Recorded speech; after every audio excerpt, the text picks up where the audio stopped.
ଆଜିର ଭିଡ଼ିଓରେ ଆମେ ଦଲ ବେହେରା ପାଠର ପ୍ରଶ୍ନୋତ୍ତର ଡିସ୍କସ୍ କରବୁ। ନମ୍ବର 1, ବନମାଳୀ କିଏ? ସେ ଦଲ ବେହେରାଙ୍କୁ କେଉଁ କଥା କହିଥିଲେ? ବନମାଳୀ ମାଣିତ୍ରୀ ଗାଁ ଜଣେ ଅଧିବାସୀ। ସେ ଧୂଳି ଧୂସର ଅବସରରେ ଆସି ଭାଗବତ ଟୁଙ୍ଗିରେ ବସିଥିବା ଦଲ ବେହେରାଙ୍କୁ କହିଲା ଯେ ଆଉ ଇଂରେଜ ସରକାର ଅତ୍ୟାଚାର ସହିବ ନାହିଁ। କାରଣ ବାପ ଅଜା 53 ପୁରୁଷ ଅମଳ ଯେଉଁ ନିଷ୍କର ଭୂଇଁ ଖାଇ ଆସିଥିଲେ ସେଥିରେ କର ଦେବାକୁ ପଡ଼ିଲା। ରାଜଭୋଗ କଉଡ଼ିରେ ନ ଦେଇ ଟଙ୍କାର କର ଦେବାକୁ କୁହାଯାଉଛି। କିଆରୀରୁ ଫେରିଲା ବେଳେ ତାର ଭିତରେ ଜୁଲମ ହୋଇଛି। ତାର ଗାମୁଛାକୁ ଚିରି ଫଡ଼ା ଫଡ଼ା କରି ଦିଆଯାଇଛି। 7 ସମୁଦ୍ର 13 ନଈ ପାର ହୋଇ ଆମ ମୁଲକରେ ଆସି କଂସାସୁର ସାଜିଛନ୍ତି। ଏଥିପାଇଁ କ'ଣ କିଛି ଉପାୟ ନାହିଁ? ମୁଖିଆ ଭାବରେ ଦଲ ବେହେରାଙ୍କୁ ପଦେ ପଚାରି ଯାହା କରିବାକୁ ହେବ ସେ କରିବ ବୋଲି କହିଲା। ଦଲ ବେହେରା ଆପଣା ସୁନାତ ଭେଣ୍ଡି ବୋଲି କହିବା ତାତ୍ପର୍ଯ୍ୟ କ'ଣ? ବନମାଳୀର କଥା ଶୁଣି ଦଲ ବେହେରା ଏହି କଥା କହିଥିଲେ। କାରଣ ନିଜର ଲୋକେ ଇଂରେଜ ସରକାରଙ୍କ ସପକ୍ଷରେ ରହି ସମସ୍ତ ପ୍ରକାର ବୁଦ୍ଧି ବତାଉଥିଲେ। ଭାଇ ହୋଇ ଭାଇ ଉପରେ ଦାଉ ସାଧୁଥିଲେ। ନିଜର ଲୋକ ଫିରିଙ୍ଗି ଶାସକକୁ ସବୁ ଭେଦ ବତାଇ ଦେଉଥିଲେ। କାଠର ପେଟରେ ଖଣ୍ଡେ ଲୁହା ପଶି ଯେପରି କାଠକୁ କାଟିଥାଏ, ଠିକ୍ ସେହିପରି ଆମରି ଲୋକେ ଇଂରେଜମାନଙ୍କ ସହିତ ହାତ ମିଳାଇ ଆମକୁ ହିଁ ଶାସନ କରିବାର ବାଟ ବତାଉଥିଲେ। ସୁନା ଯେତେବେଳେ ଭେଣ୍ଡି ହୋଇଯାଉଛି, ସେଠାରେ ବଣିଆ ସହ କଲହ କରିବା ପ୍ରଶ୍ନ ଉଠୁ ନାହିଁ।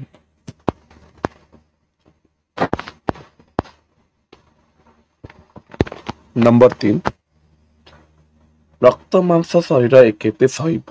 ଏକଥା କିଏ କାହିଁକି କହିଛି? ଏକଥା ସେହି ମାଣିତ୍ରୀ ଗାଁର ଆଉ ଜଣେ ଅଧିବାସୀ ରଘୁନାଥ କହିଛି।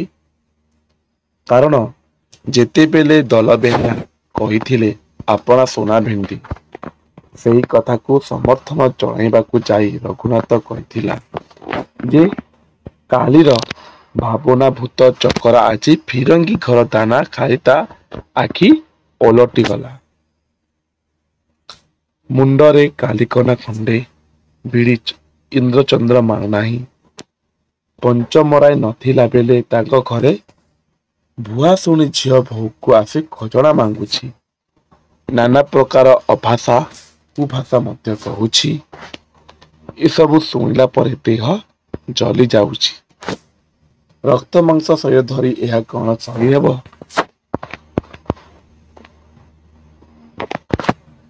ନମ୍ବର 4, ବୁଢ଼ୀ ଦଲ ବେହେରାଙ୍କ ପାଖକୁ ଆସି କେଉଁ ବିଷୟରେ ଫେରାଦ ହୋଇଥିଲା?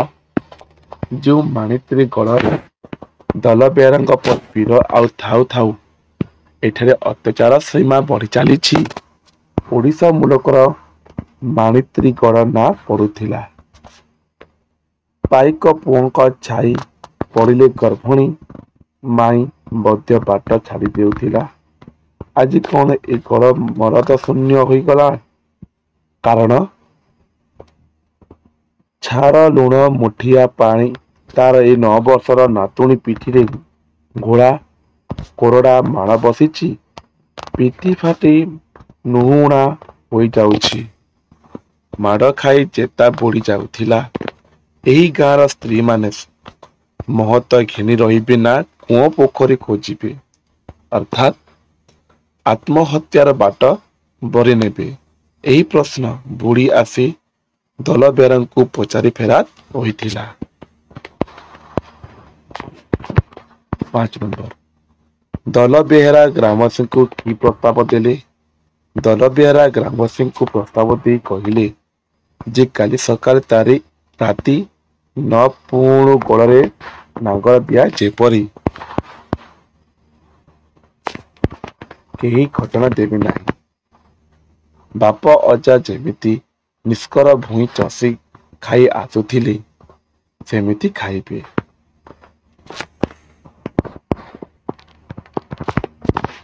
ଦେଶ ତାତି ରହିଛି ଏକଥା କୁହାଯାଇଛି କାହିଁକି? ଇଂରେଜ ବିରୋଧରେ ଆନ୍ଦୋଳନ କରାଯାଇ ବିଦ୍ରୋହର ବହ୍ନି ଜଲୁଥିବାରୁ ତାର ପ୍ରଭାବ ଦେଶରେ ଯେଉଁ ବିଦ୍ରୋହ ବାତାବରଣ ସୃଷ୍ଟି ହୋଇଛି ସେଥିପାଇଁ ଦେଶ ତାତି ରହିଛି ବୋଲି କୁହାଯାଇଛି। ସମସ୍ତ ତାଙ୍କୁ ଦେବତା ପରି ମାନନ୍ତି। କାହାକୁ ଏବଂ କାହିଁକି କୁହାଯାଇଛି? ଦଳବେହେରାଙ୍କୁ ସମସ୍ତେ ଦେବତା ପରି ମାନନ୍ତି କାରଣ ସେ ଖୁବ୍ ଦୟାଳୁ ଲୋକ, ଭଲ ମନ୍ଦରେ ଲୋକଙ୍କୁ ସାହାଯ୍ୟ କରନ୍ତି। ଶାସକ ନାଏବ ଓ ସୁବେଦାରଙ୍କୁ କଣ କରିବା ପାଇଁ ଆଦେଶ ଦେଲେ? ଶାସକ ଯେତେବେଳେ ଜାଣିବାକୁ ପାଇଲେ ଯେ ଗଡ଼ମାଣିତ୍ରୀର ଦଳବେହେରାଙ୍କ ଆଦେଶରେ ଲୋକେ ସରକାରଙ୍କୁ କର ଦେଉନାହାନ୍ତି, ସେତେବେଳେ ସେ ନାଏବ ଓ ସୁବେଦାର ଆଦେଶ ଦେଲେ, ଦଳବେହେରାଙ୍କୁ ପାଖକୁ ଡକାଇ ଆଣ।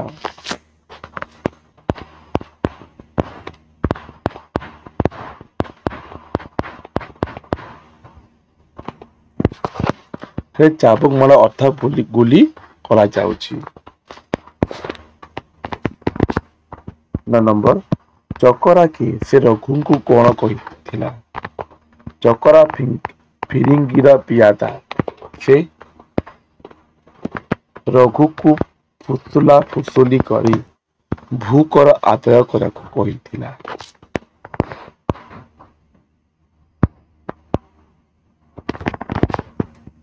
ବରକନ୍ଦାଜ ଦୁହେଁ କେଉଁଠି ଏବଂ କାହିଁକି ଲୁଚି ବସିଥିଲେ? ବରକନ୍ଦାଜ ଦୁହେଁ ମାଣିତ୍ରୀ ଗାଁର ଅଦୂରବର୍ତ୍ତୀ ଏକ ଆମ୍ବ ତୋଟାରେ ଲୁଚି ବସିଥିଲେ। ସେ ଦୁହେଁ ଇଂରେଜ ସିପାହୀ। ସେମାନେ ଦଳବେହେରାଙ୍କୁ ଜଗି ବସିଥିଲେ। ଦଳବେହେରାଙ୍କୁ ଧରାଇ ଦେଲେ ଖୋରଦା କଚେରୀର ଖବର ଦେଇ 500 ଟଙ୍କା ପୁରସ୍କାର ପାଇବେ। ହେଲେ ସେମାନେ ସେପରି ବସି ରହିବା ସାରା ହେଲା ସିନା ଦଳବେହେରାଙ୍କ ପତ୍ତା ମିଳିଲା ନାହିଁ।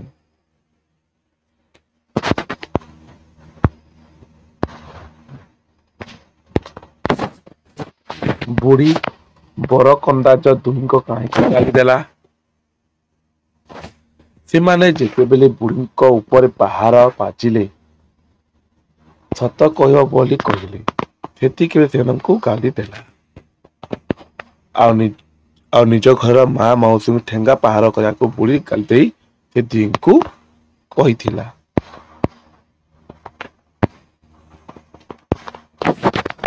ସୁବେଦାର ବାବାଜୀ କହିଲେ,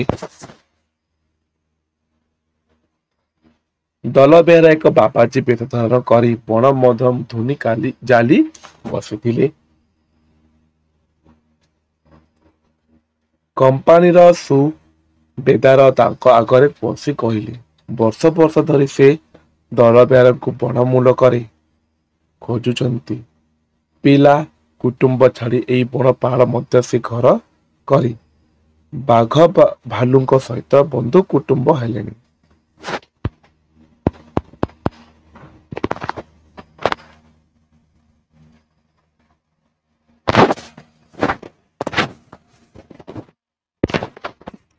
ସେ ଧରା ପଡ଼ିବେ କି ନାହିଁ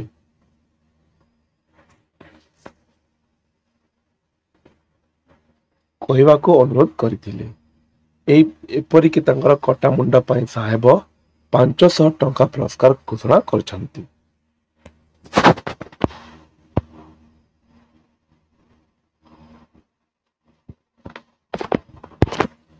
ପାଇକର ପୁଅ ନାମ ସେ ନୁହେଁ, ଏକଥା କିଏ କାହାକୁ କାହିଁକି କହିଛନ୍ତି?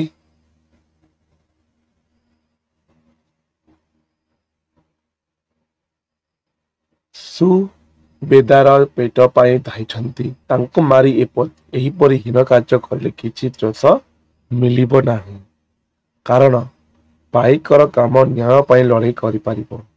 ଅନ୍ୟାୟର କାହାର କ୍ଷତି କରିବା ପାଇଁ ପାଇକର କାମ ନୁହେଁ ବୋଲି ଦଳବେହେରା ଏପରି କଥା ରଘୁକୁ କହିଛନ୍ତି।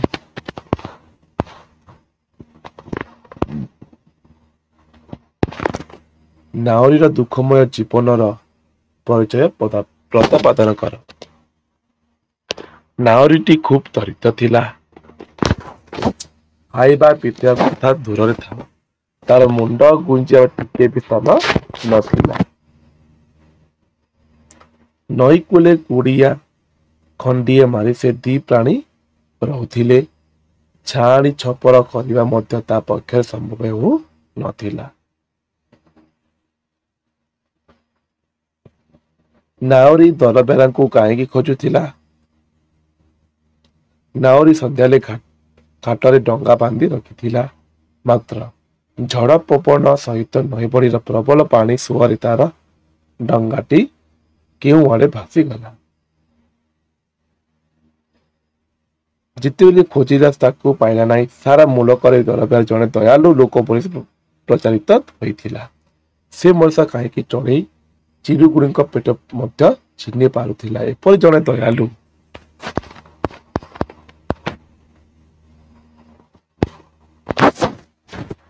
ପୁରୁଷଙ୍କ ପାଖକୁ ଯାଇ ତାଙ୍କଠାରୁ କିଛି କଉଡ଼ି ମାଗିବାକୁ ନାଉରୀ ଚାହୁଁଥିଲା।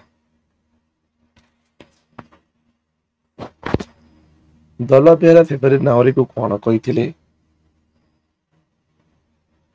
ନାଉରୀ ଯେତେବେଳେ ଶୁଣିଲା ଯେ ଦଳବେହେରା ଆଉ ନାହାନ୍ତି, ସେତେ ସେ ଖୁବ୍ ଦୁଃଖ ପ୍ରକାଶ କରିଥିଲା।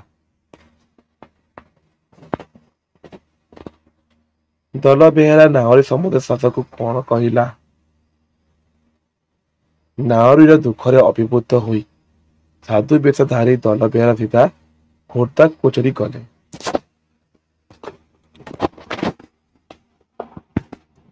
ସେଠାରେ ଶାସକ କହିଲେ, ଏ ଜଣେ ନାଉରୀ, ବିଚରା ବଡ଼ ଗରିବ, ଖଣ୍ଡିଏ ଛୋଟିଆ ନାଁ ତାର ଥିଲା।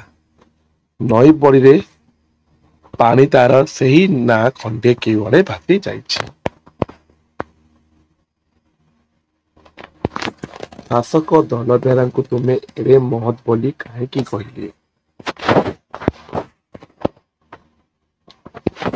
ଇଂରେଜ ଶାସକ ନିଜର ସୈନ୍ୟବାହିନୀ ପଠାଇ ବଡ଼ ମୁଲକ ସବୁଆଡ଼େ ଖୋଜି ଦଳବେହେରାଙ୍କ ପତା ପାଇ ନଥିଲା। ତାଙ୍କର କଟା ମୁଣ୍ଡ ବଦଳରେ 500 ଟଙ୍କା ପୁରସ୍କାର ମଧ୍ୟ ଘୋଷଣା କରିଥିଲେ। ଗରିବ ନାଉରୀଙ୍କୁ 500 ଟଙ୍କା ପ୍ରଦାନ କରିବାକୁ ସେ ଇଂରେଜ ଶାସକଙ୍କୁ ନିବେଦନ କରିଥିଲେ।